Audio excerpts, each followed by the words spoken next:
What up? It's Esteban, and right now I'm hanging out with Royce the 5'9", DJ Premier, and Adrian Younge, whose music was sampled for this PRhyme project. What up, y'all? What's up, brother? How you? Now we got to start right there. So, Primo, please explain what it was about this brother's music that made you not only want to sample it, but exclusively for this PRhyme project. Well, I got to big up Mike Haran, who actually works at Shady.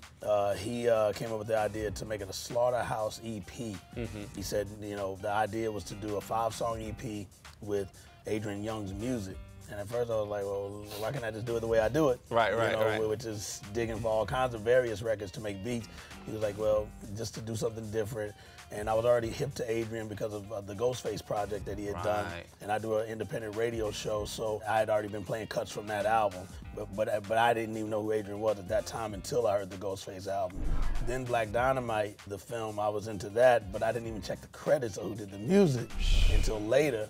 And then when I saw that he did that, it still didn't even register with him being brought up to the project when it was still being pushed. That then fast forward went to our scheduling issues with everybody. You know, Crooked Eye lives in California. Joel Ortiz was working on his new album. Joe Buttons, I always say, is everywhere. And then you have Royce. And so with that, it got to a point where, like Royce says, the window's getting smaller. You know, I'm seeing things not going right. We either do it or we don't. And then Royce said, what if me and you do it? And I was totally down, even faster, because we have such a chemistry and we have a lot of history with our music. So from there, Royce was like, you've never done this before. You know, it's a totally different thing to approach. Why don't you just give it a shot? And then I was like, you know what? You're right. Let's do it. So the first record we actually did was called PRhyme, and we didn't have the title of it. I was actually on the West Coast at the time, and I was going to a Golden Globes after party that Diddy was throwing. Nice. Diddy parties are not to be missed. Yeah, you're gonna go to that. And so I'm on my way there to meet Joaquin Phoenix, you know, who's a big hip hop fan. And you know, I didn't know he even knew so much about my history. And I'm talking about my underground stuff, not just the bigger records. And we just hit it off and got really cool. So I went to go meet him.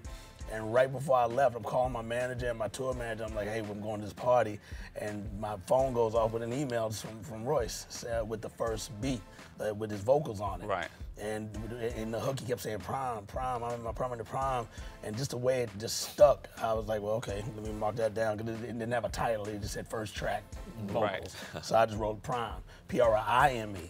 From there, I sent him a second track, we cut that, and then Royce said, you know, why don't we call ourselves, not Royce 5'9" and Premier, why don't we call ourselves a group name, but don't spell it P-R-I-M-E, let's spell it P for Premier, R for Royce in capital letters, the H-Y-M-E is in lowercase, and it's Premier Royce, Rhyme, and you know, and then I said, I like that, that's catchy, here we are. And Adrian just gave us the entire backdrop for me to just do my way of it. You know, and here we are.